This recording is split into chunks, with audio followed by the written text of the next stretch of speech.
Hey everyone, and welcome back for another deep dive. Glad to be back.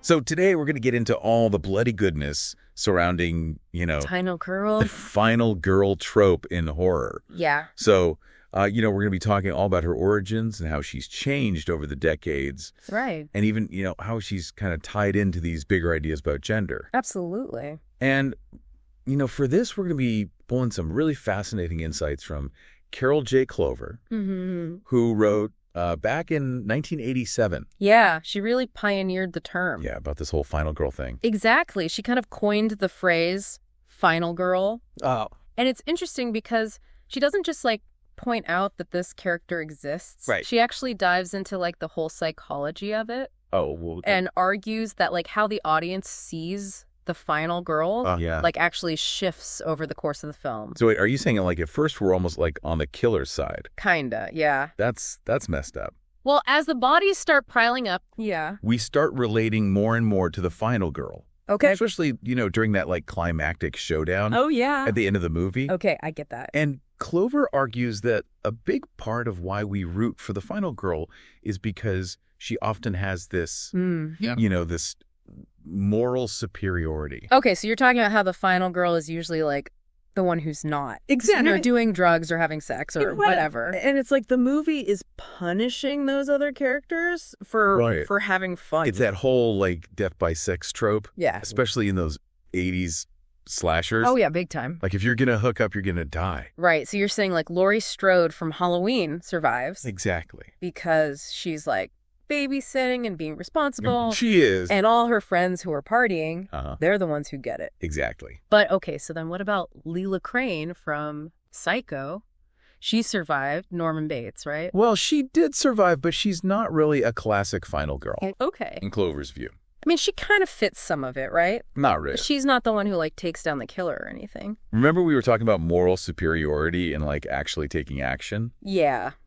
Lola's character is kind of morally ambiguous. Okay. And in the end, it's actually a man, Sam Loomis. Oh, right. Who rescues her. Okay, so a true final girl can't just be rescued, right? Right. She has to either defeat the killer or escape, using her own wits. So it's not just about surviving. It's about, fighting back. Exactly. Okay, I see that. But I have noticed that even when the final girl does win, it's not always a clean win. Oh, for sure. Sometimes it's left really ambiguous. Is the killer really gone? Totally. Think about Black Christmas from 1974. Mm-hmm. The ending, it leaves you wondering if Jess is really safe. Yeah, good point. It's that uncertainty that keeps you on the edge of your seat. So, okay, besides, the whole moral superiority thing. Yeah. What else makes a final girl? Right. It's not just about being a goody two-shoes. Is there anything else besides that? Well, I mean, the trope has definitely been criticized for saying, being good equals being a virgin. Right, right. But there's more to it than that. Yeah. Clover points out that final girls are usually smart. Okay. They're paying attention. Mm-hmm. They're curious. They're not just passive victims. They're actually driving the plot forward. Okay. They're the ones finding the clues and actually confronting the danger. So they're not just running and screaming. Right. They're the investigating consciousness. Oh, I like that. Of the film. Okay. So they're the ones kind of piecing everything together. It's Sidney Prescott from Scream. Exactly. She's not just running from Ghostface. Exactly. She's trying to figure out who he is. Yeah. And she's got that great line. Yes. Not in my movie. Love it. She's aware of the whole trope itself. Yeah, it's she knows she's the final girl. Yeah, and that self-awareness is really interesting. It shows a shift in how the final girl's portrayed, especially in the 90s and later. Filmmakers started playing with the rules a bit. Okay. Making the final girl more complex. Okay. More aware of herself. But even as she evolved, there were still those critics. Oh, yeah. Who said, wait a minute, focusing on the final girl's virginity. Yeah. That kind of reinforces this idea that a woman's worth is Exactly. tied to whether she's had sex or not. Right. And that's, pretty problematic. And then there's also that whole masculinization thing where the final girl picks up a weapon. Right. And fights back, which some people argue could actually be reinforcing these patriarchal ideas instead of challenging them.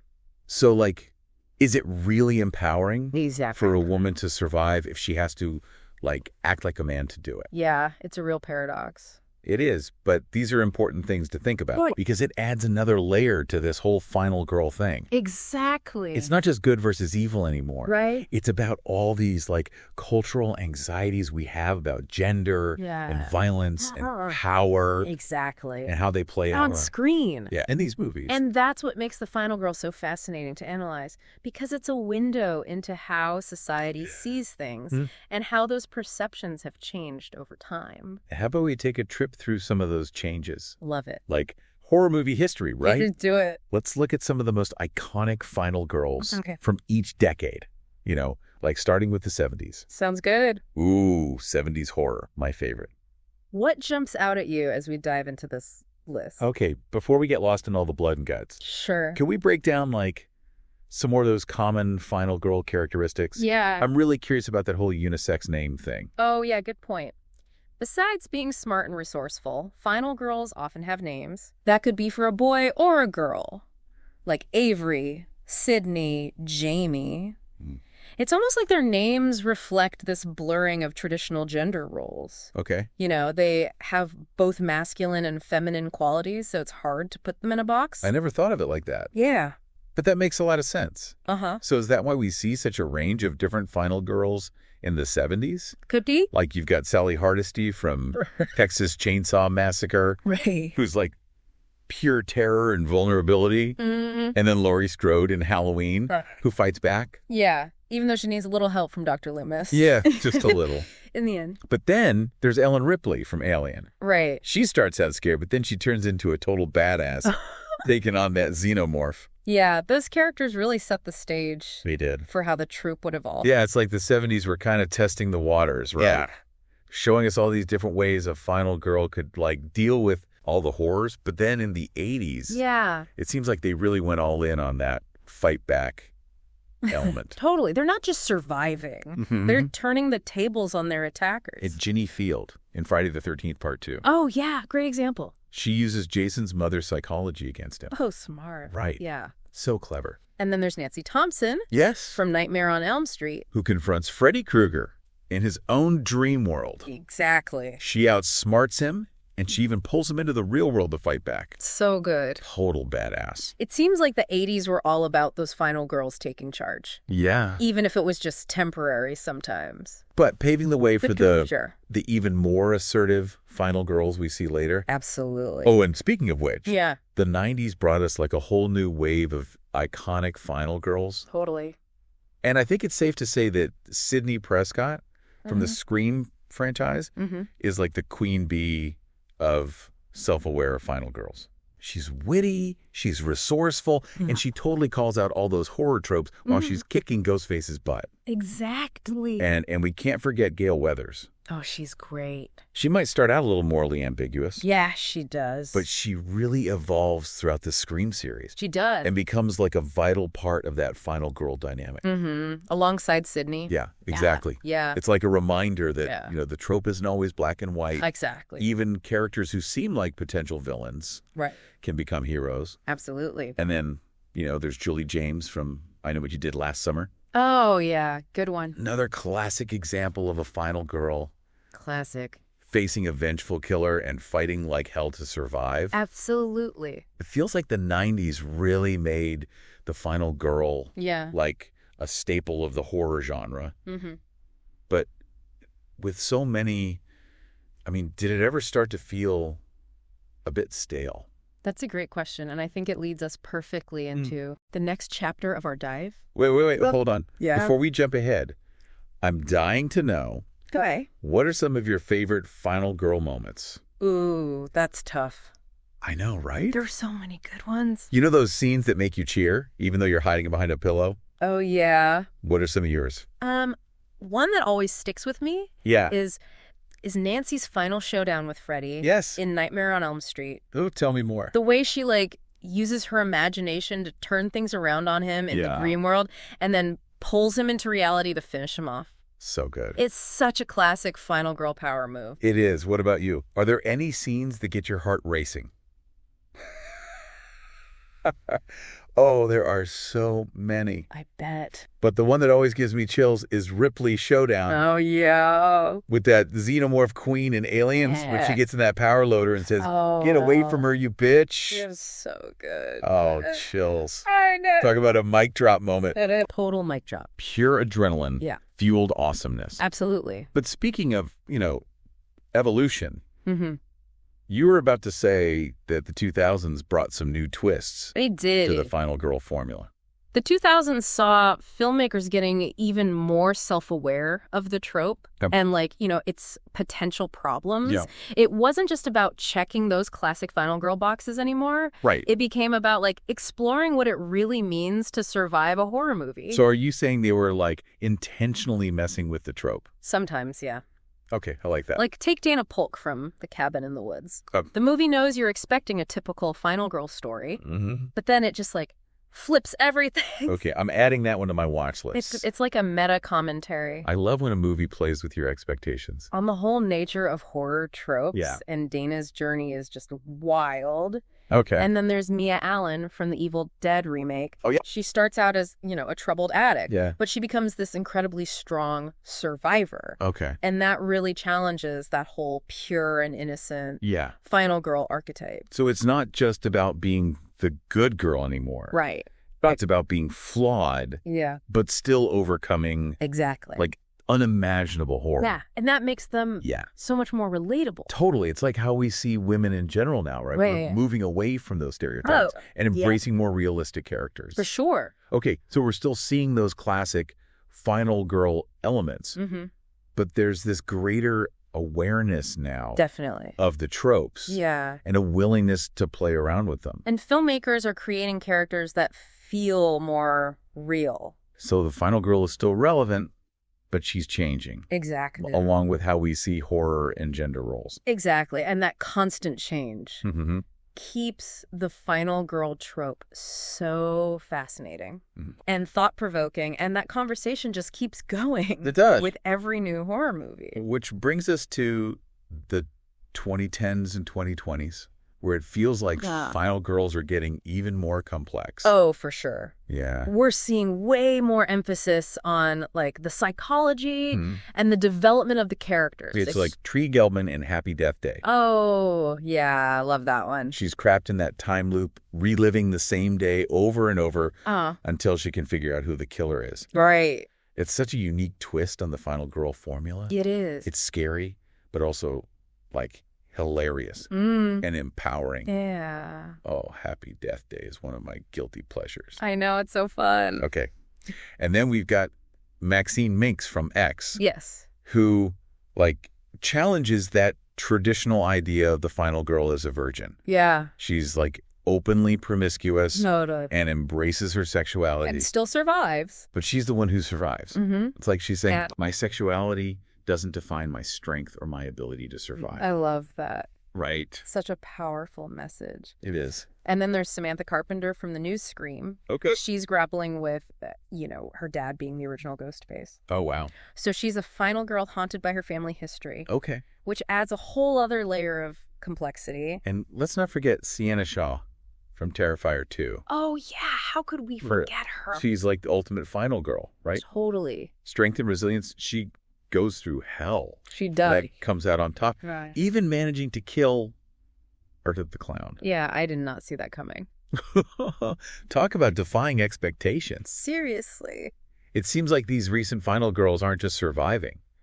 They're actively confronting their traumas and their pasts and all these expectations that society puts on women in these movies. You're so right. Yeah. It really shows how storytelling is changing and how powerful female characters are.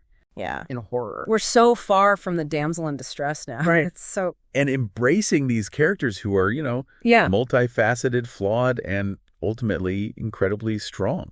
So where does this leave the final girl today? That's the question, isn't it? Is she still relevant, or is she fading away? On the one hand, you could say that all these amazing, diverse female characters we have now mean that we don't need this one final girl archetype anymore. Right. Maybe we're moving past labels and just embracing strong, well-developed female characters. In all their different forms. Yeah, exactly. But there's still something about the final girl that I find so compelling. Oh, for sure. It's a story of survival and resilience, and in the end, like, triumph over evil. Maybe it's like a symbol of how far we've come in terms of female representation in horror, but also a starting point for more exploration and evolution. I like that. It's a reminder that even in the darkest nightmares, there's always hope. So the final girl as like a symbol of progress, but also a reminder that we still have work to do in terms of challenging stereotypes and pushing boundaries. It's not just on the filmmakers either. It's on us as viewers to demand more from horror movies, you know. Right. Support films with complex female characters and be critical of the tropes and themes that shape the genre. So as you're watching your next horror movie, think about the final girl. Yeah. Who is she? What makes her unique? Does she embody the kind of representation you want to see? Does she challenge your expectations? Or does she just fall into those familiar patterns? These are the questions that keep the final girl trope alive and relevant and keep the conversation going even after the movie's over. I love that. But there's actually one really crucial aspect of the final girl that we haven't talked about yet. Okay. That goes even deeper into the psychology of the audience, particularly for men. Okay, now you've got me really intrigued. It has to do with, well, it has to do with Clover's argument that the final girl trope actually lets male viewers experience a kind of fear and vulnerability that they might not be comfortable with if the character were a man. So they get to feel those emotions Yeah. without it threatening their masculinity. Exactly. I could see that. Which brings up some big questions about horror itself. Is it inherently misogynistic, you know, relying on the suffering of women for its thrills? Or can the final girl actually be seen as a subversive figure, challenging those very tropes? By overcoming them. Exactly. That's a really interesting question. It is. There's no easy answer. No. But I think it's important to have these conversations. Sure. To be aware of these complexities, especially when we're talking about a genre that's often so violent. Yeah. Because horror, it reflects our culture, right? It does. These tropes tell us a lot about how we see gender and violence and power. Absolutely. And as the genre keeps changing, I'm really curious to see how the final girl trope will adapt. Me too. Will she become even more nuanced and complex? What else can they do with it? Will we see more final girls who are mothers? Or LGBTQ+, or from different cultural backgrounds. Maybe we'll even see a rise of final boys. Oh, interesting. Who flip those masculine stereotypes on their head. I like that. And tap into those themes of vulnerability and survival. That would be really interesting to see. Yeah. The possibilities are endless.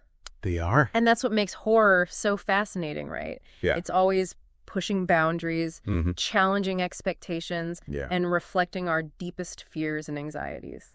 Well, everyone, we've come to the end of our deep dive into the world of Final Girls. Time flies. It really does. When you're having fun. We've covered a lot, from Clover's analysis to how the trope has changed over decades of horror movies. Decades. And we've explored some really interesting questions about gender and representation and what horror is really all about. Yeah, I hope this deep dive has given you a new appreciation for the final girl. You too. She's more than just a survivor. She's a cultural icon, a symbol of resilience, and a testament to the power of storytelling. And she's a reminder that even in those dark nightmares, there's always hope. Absolutely. But ultimately, it's up to you to decide what the final girl means to you. Yeah. Does she empower you, challenge you, make you think differently about horror? Great questions. Keep those in mind the next time you're watching a horror movie. Yeah. Because the final girl is more than just a character. She's a reflection of us, our fears, and our hopes for survival. So well said. So until next time, stay curious, stay critical, and keep those horror lights burning. Love it. One that always sticks with me is Nancy's final showdown with Freddy. In Nightmare on Elm Street. Yeah. Ugh. Tell me more. The way she uses like her imagination to turn things around in the dream world and then pulls him into reality to to finish him off. So good. It's such a classic final girl power move. It is. What about you? Any scenes that get your heart racing? Oh, There are so many. But the one that always gives me chills is Ripley. Oh, yeah. In that power loader. Yes. The xenomorph queen. In Aliens. Yes. I know exactly what you're talking about. When she's like, get away from her, you bitch. Oh, my God. So good. Chills. Every time. Total mic drop moment. Pure adrenaline. Yeah. Fueled awesomeness. It is. But speaking of evolution, you were about to say that the 2000s brought some new twists. They did. The 2000s saw filmmakers getting even more self-aware, Okay. About the trope and its potential problems. It wasn't just about, checking off those classic final girl boxes anymore. It was more about exploring what it really means to survive a horror movie. So are you saying they were intentionally subverting the trope? In some cases, yeah. Okay, I like that. Take Dana Polk from The Cabin in the Woods. Okay. The movie knows you're expecting a typical final girl story, but then it just flips everything. Oh, okay. I'm definitely adding that one to my watch list. You should. It's great. I love it when a movie plays with your expectations like that. Yeah, it's like a meta commentary on the whole nature of horror tropes, and Dana's journey is just wild. Okay. And then there's Mia Allen from the remake. The Evil Dead remake. Yeah.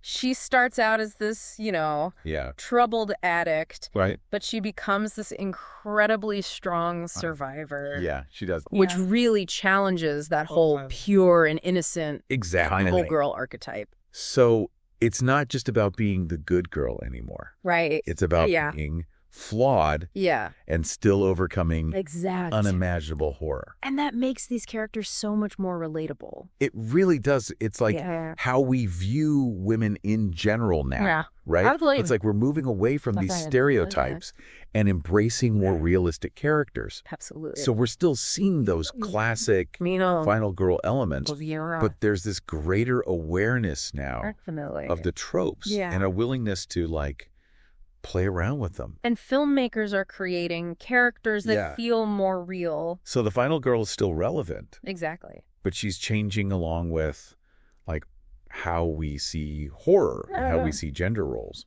Precisely. And that constant change is what makes the final girl so fascinating. It does. And so thought-provoking, It does. That conversation just keeps going with every new horror movie. Which brings us to the 2010s and 2020s. Yes. Where it feels like for sure final girls are getting even more complex. We're seeing way more emphasis on the psychology and character development. Like Tree Gelbman in Happy Death Day. Oh, yeah. She's trapped in that time loop, reliving the same day over and over until she can figure out who the killer is. Right. It's such a good movie. Unique twist on the final girl formula. It is. It's scary, but it's also hilarious and empowering. It is like a Happy Death Day is one of my guilty pleasures. I know, it's so fun. Okay, and then there's Maxine Minks. Yes. From X. Love her. Who challenges that whole traditional idea of the final girl is this, virginal figure. She's openly promiscuous. She is. And embraces her sexuality. Yeah. But she's the one who survives. Right. It's like she's saying, my sexuality doesn't define my strength or my ability to survive. Exactly. It's a really powerful message. It is. It's so good. And then there's Samantha Carpenter. From the new Scream. In 2022. Yeah, who's dealing with, her dad. Her dad being the original Ghostface? The original Ghostface. So good. Oh, wow. She's like a final girl. Yeah. Haunted by her family history. Right. Adding a whole other layer of complexity. Complexity. And let's not forget Sienna. Oh, my God, Sienna. Shaw from Terrifier 2. Yes. I mean, talk about the ultimate final girl. The ultimate final girl, Strength and resilience. She goes through hell. She does. And comes out on top. And even manages to kill Art the Clown. I know. Talk about, I did not see that coming. Defying expectations. I know. It seems like these recent final girls aren't just surviving. They're actively confronting their traumas in their past and all these expectations that society puts on women in these films. I love it. You're so right. Right. It's such a testament to how like storytelling is changing and how powerful female characters are in horror. We're so far from the damsel in distress now. We are. It's amazing. And instead we're embracing these characters who are, multifaceted, flawed. Yeah. But ultimately incredibly strong. Incredibly strong. Okay, so where does this leave the final girl today? That's the million-dollar question, isn't it? Is she still relevant, or is she becoming like a relic of the past? On the one hand, you could argue that all these amazing, diverse female characters we have now mean that we don't need this like one final girl archetype anymore. Yeah. Maybe we're moving past labels and just embracing strong, well-developed female characters. In all their different forms. Exactly. Yeah. But I don't know. Yeah. There's still something about the final girl. There's something so compelling. That I find so compelling. Yeah. It's a story of survival, resilience, and in the end, triumph over evil.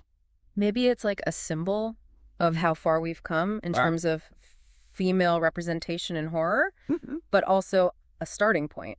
Yeah. For even more exploration and evolution. So the final girl as like a symbol of progress, but also a reminder that we still have work to do in terms of challenging stereotypes and pushing boundaries. Absolutely. And it's not just on the filmmakers either. It's on us as viewers. Yeah, we have a responsibility to demand more from horror movies. Right. Support films that have, complex female characters. Yeah. And be critical of the tropes and themes that shape the genre. So next time you're watching a horror movie, think about the final girl. Who is she? What makes her unique? What makes her unique? Does she actually embody the kind of representation you want to see? Does she challenge your expectations? Yeah. Or does she fall into those familiar patterns? Those are the questions that keep the final girl trope alive and relevant. Yeah. And keep that conversation going even after the movie's over. I love that. But you know what? What? There's actually one really crucial aspect of the final girl that we haven't talked about yet. What is it? That goes even deeper into the psychology of the audience. Okay. Particularly for men. Ooh.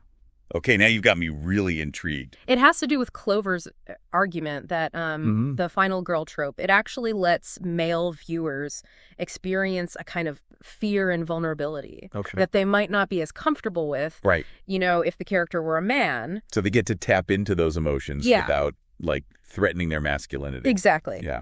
Which leads to, these bigger questions about horror itself.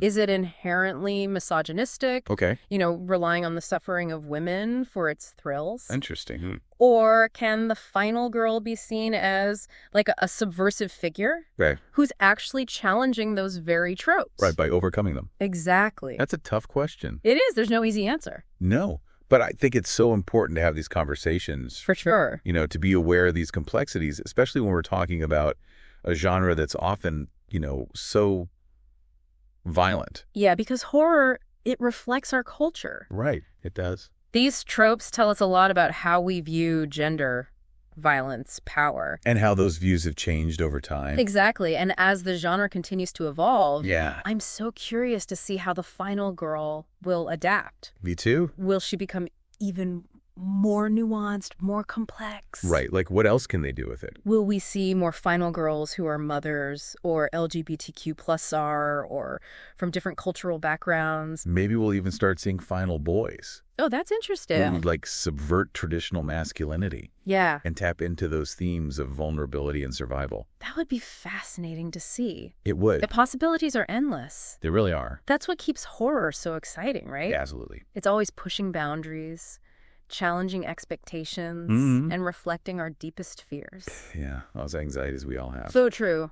Well, that brings us to the end of our deep dive. Oh, already. I know, right? Time flies when you're talking horror. It really does. But we've covered so much ground today. We have. From Clover's analysis to how the trope has evolved over, decades. Decades of horror. And we've explored some really thought-provoking questions about gender and representation and what horror is really all about. Yeah, I hope this deep dive has given you a new appreciation for the final girl. Me too. She's so much more than just a survivor. She is. She's a cultural icon, a symbol of resilience, and honestly, a testament to the power of storytelling. And that reminder that even in the darkest of nightmares, there's always hope. Always. But ultimately, what the final girl means to you, that's up to each of us to decide. It is. Does she empower you? Does she challenge you? Does she make you think differently about horror? Exactly. Keep those questions in mind the next time you're watching a horror movie. Good advice. Because the final girl is more than just a character. So much more. She's a reflection of us, our fears, and our hopes for survival. Perfectly said. So until next time, everyone, stay curious, stay critical. Stay spooky. And keep those horror lights burning.